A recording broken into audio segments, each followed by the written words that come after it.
দেশে যখন খাজা জিয়া উনি তো লন্ডন চলতে পারতেন, উনি পারতেন, ওনার সন্তান নিয়ে শুরু থাকতেন। উনি কেন দেশে চলে আসলেন? কেন কারাগারে গেলেন? কেন মৃত্যু মামলা জেল খাটলেন?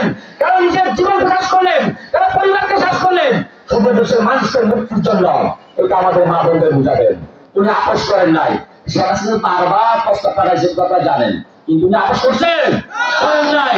উনি আপোষ করেন কেন? এদেশের মানুষের মুক্তির জন্য। কারণ জানে উনি আপোষ করলে এদেশের মানুষের মুক্তি শেখ হাসিনা থেকে তথা ফ্যাসিস্ট থেকে তথা স্বৈরাচার থেকে হবে না।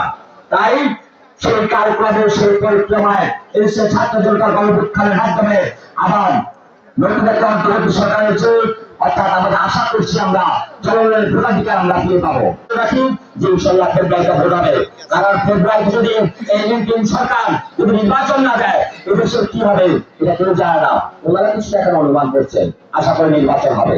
তাই আমি যারা এই অঞ্চলের আমাদের সাংগঠনিক কার্যক্রম চালাচ্ছেন আমি সবাইকে অনুরোধ করবো, এই মহানগর ওয়ার্ড, এই মহানগর ওয়ার্ডে আছেন বিএনপি, যুবদল, শিক্ষাদল, ছাত্রদল, শ্রমিক দল, কৃষক দল, মৎস্যজীবী দল, সবাইকে অনুরোধ করবো। আমাদের নেতা ইতিমধ্যে কয়েকটি সমাবেশে বলে দিয়েছেন যে আপনারা বিভিন্ন কেন্দ্র কমিটি না করে কয়েকটা ইউনিট তৈরি করবেন। অর্থাৎ এক একটা ইউনিটে 5-6 জন করে থাকবে। এই 5-6 জন গিয়ে বিভিন্ন এক একটা ইউনিটে বিভিন্ন বাড়িতে জোর টু জোর মা বোনদের বুঝাবেন, মা বোনদের বুঝাবেন।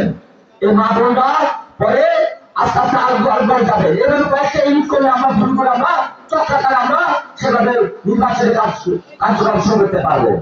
সুতরাং আমরা এইভাবে সমাবেশ থেকে কোনো কিছু আদায় করা যাবে না। মানুষের যেতে হবে, মানুষের ঘরে যেতে হবে, মানুষের সুখ দুঃখ ভাগ করে দিতে হবে, মানুষের দুঃখের কথা শুনতে হবে, তবে মানুষ আপনাকে ভালোবাসবে।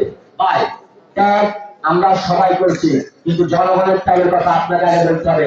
আপনি যদি নেতা নেতৃত্ব দিতে চান, আমরা আমাদের দেশটা এখন ভাই বলেন না, এখন হাইব্রিড বলছে, হাইব্রিড কথা ভাই এদেশে ভারত মাস্টার সাহেব মাস্টার আছে নাকি? মাস্টার বলছেন সামনে কি কথা ভাই, আপনি মাস্টার মানুষ, এখন আমরা এখানে শিক্ষা বিষয় করছেন, কিন্তু আপনি বলেন কোন বিষয় আমরা জিতাতে পারি? তাহলে শিক্ষা থেকে এই আশা ব্যক্ত করে আমি প্রকাশ করলাম। খোদা হাফেজ। বাংলাদেশ জিন্দাবাদ। ধন্যবাদ সবাইকে।